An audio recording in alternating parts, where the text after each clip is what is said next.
नमस्कार विद्यार्थी मित्रांनो, एक महत्त्वाची अपडेट आहे. जे विद्यार्थी 10वी उत्तीर्ण आहेत त्यांच्यासाठी केंद्र सरकारची ही एक भरती प्रक्रिया आहे आणि खूप चांगला पगारसुद्धा यामध्ये आहे आणि यामध्ये कमी वेळेमध्ये तुम्हाला डायरेक्ट नोकरी या ठिकाणी मिळू शकते. 2 महिन्याच्या कालावधीमध्ये तुम्ही डायरेक्ट जॉइनिंग या ठिकाणी करू शकता. नेमका विषय काय आहे बघा.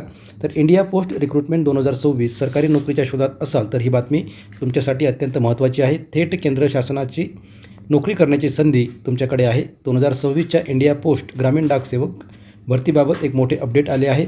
पोस्ट ऑफिस 25,000पेक्षा जास्त ग्रामीण डाक सेवकाची भरती करणार आहे. जर तुम्ही नोकरीच्या शोधात आहात तर लगेचच अर्ज करा. या भरती प्रक्रियेची सर्वात खास बाब म्हणजे कोणत्याही कानाकोपऱ्यातून बसून तुम्ही भरतीसाठी आरामात अर्ज करू शकता. ऑनलाईन पद्धतीने भरती प्रक्रियेसाठी अर्ज करावा लागणार आहे. यामध्ये भारतीय पोस्ट ऑफिसने या भरतीची प्रक्रियेची अधिसूचना काही दिवसांपूर्वी प्रसिद्ध केलेली आहे.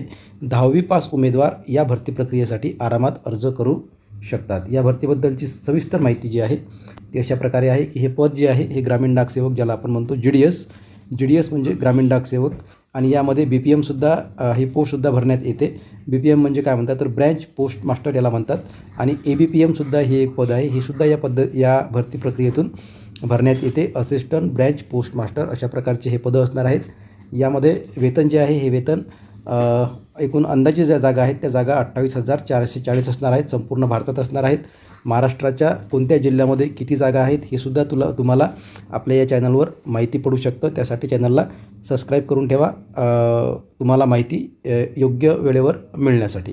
ओके. त्यानंतर यामध्ये शैक्षणिक पात्रता तुम्हाला सांगितल्याप्रमाणे काय आहे तर 10वी उत्तीर्ण ही शैक्षणिक पात्रता आहे. गणित आणि इंग्रजी विषयासह तुम्ही 10वी उत्तीर्ण असले पाहिजे. ओके. आता यामध्ये जी अट आहे ती अट एक महत्त्वाची अट आहे. ती तुम्हाला मी सांगणार आहे. तीसुद्धा तुम्ही काळजीपूर्वक ऐकायची आहे. वयोमर्यादा काय आहे तर 18 ते 40 वर्ष वयोमर्यादा आहे. SC ST 5 वर्ष आणि OBCसाठी 3 वर्ष सवलत आहे. 43पर्यंत OBC कॅन्डिडेट आणि 45पर्यंत SC ST कॅन्डिडेट फॉर्म या ठिकाणी भरू शकतात. निवड प्रक्रिया काय आहे तर फक्त 10वीच्या गुणावर या ठिकाणी आधारित थेट मेरिट लिस्ट लागणार आहे. आता यामध्ये महत्त्वाचा विषय हा आहे की तुम्हाला 10वीमध्ये पर्सेंटेज किती लागतील तर मागच्या ज्या काही लिस्ट आहेत त्या लिस्टनुसार त्या लिस्टसुद्धा आपण आपल्या चॅनलवर अपलोड करणार आहोत. त्यातसुद्धा तुम्ही चेक करा. परंतु तुम्हाला एकंदरीत 80%च्या वर जर मार्क्स असतील तर तुम्ही या भरती प्रक्रियेमध्ये 100% तुमचं सिलेक्शन या ठिकाणी होऊ शकतं. ते जागेवर सुद्धा डिपेंड आहे. जागा तुमच्या जिल्ह्यामध्ये किती निघतात ते सुद्धा तुम्हाला बघावं लागेल. त्यानुसार मेरिट लिस्ट त्या ठिकाणी लागते. प्रवर डाक अधीक्षक प्रत्येक जिल्ह्यामध्ये एक कार्यालय असतं.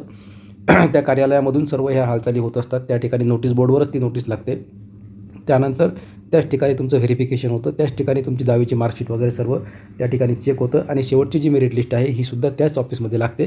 त्या कारणामुळे तुमच्या जिल्ह्याचं जे काही प्रवर डाक अधीक्षक आहे पोस्ट मास्टरचं जे काही एक ऑफिस आहे त्या ऑफिसमध्ये तुम्हाला याची सर्व माहिती त्या ठिकाणी मिळू शकते. त्याचप्रमाणे आपल्या चॅनलवर सुद्धा पोस्ट ऑफिस संदर्भात सर्व माहिती तुम्हाला त्या ठिकाणी मिळू शकते. कारण की ऑफिशियल माहिती मी तुम्हाला त्या ठिकाणी देऊ शकतो. ही गोष्ट समजून घ्या. ओके.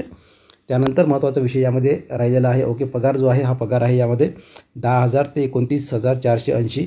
आता हा 7व्या वेतन आयोगानुसार आहे. केंद्र सरकारचे जे काही वेतन आयोग असतात 8वा वेतन आयोग आता लागणार आहे. त्यामुळे यामध्ये सुद्धा बरीचशी वाढ होणार आहे. तुमच्यासाठी ही गोष्ट आनंदाची असणार आहे. ही गोष्ट लक्षात घ्या.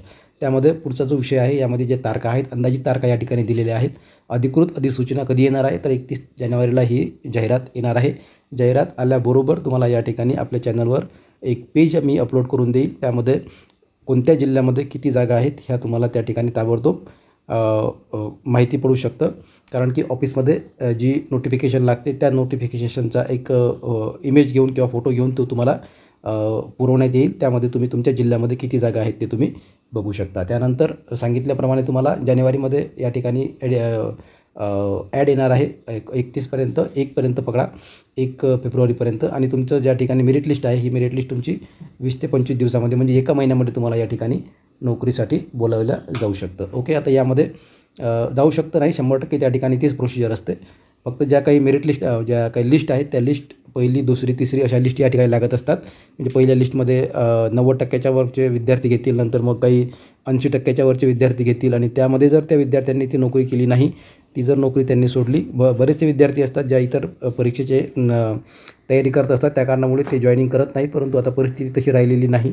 नोकरी कुठलीही जरी असली तरी भरपूर त्या ठिकाणी कॉम्पिटिशन आहे. त्या कारणामुळे कोणी नोकरी सोडत नाही. परंतु जर कोणी त्या ठिकाणी जॉईनिंग केलं नाही तर 3री 4थी मेरिट लिस्टसुद्धा त्या ठिकाणी लागू शकते. त्यामध्ये तुमचा नंबर येऊ शकतो.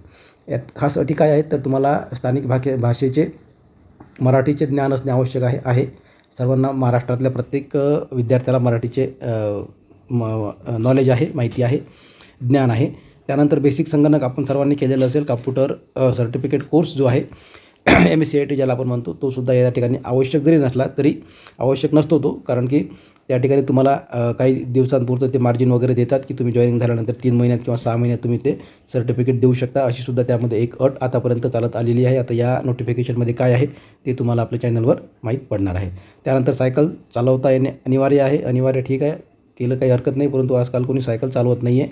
सर्व पोस्टमन जे आहेत ते पोस्टमनसुद्धा गाड्यांनीच पत्र या ठिकाणी वाटत असतात. त्या कारणामुळे हा एक ऑप्शनल विषय आहे, तो या ठिकाणी महत्त्वाचा नाही आहे. ओके, अशा प्रकारची हे अपडेट आहे आणि लवकरात लवकर तुम्हाला यामध्ये डिटेल नोटिफिकेशन आपल्या चॅनलवर माहिती पडणार आहे. आणि मागच्या वर्षीच्या ज्या काही GDSच्या वेटिंग लिस्ट आहेत किंवा स्वतः एक GDS माझा मित्र आहे, त्यालासुद्धा आपण आपल्या चॅनलवर तुमचे जे काही प्रश्न असतील ते प्रश्न तुम्ही कमेंट्समध्ये तसे लिहा आणि त्याचे जे काही उत्तरं आहेत ते उत्तर आपण डायरेक्ट त्याच्याजवळून इंटरव्ह्यूच्या माध्यमातून त्याला काही प्रश्न विचारू, तो तुम्हाला तुमच्या प्रश्नाची उत्तरं त्या ठिकाणी देऊ शकेल. ओके, धन्यवाद, थँक्यू.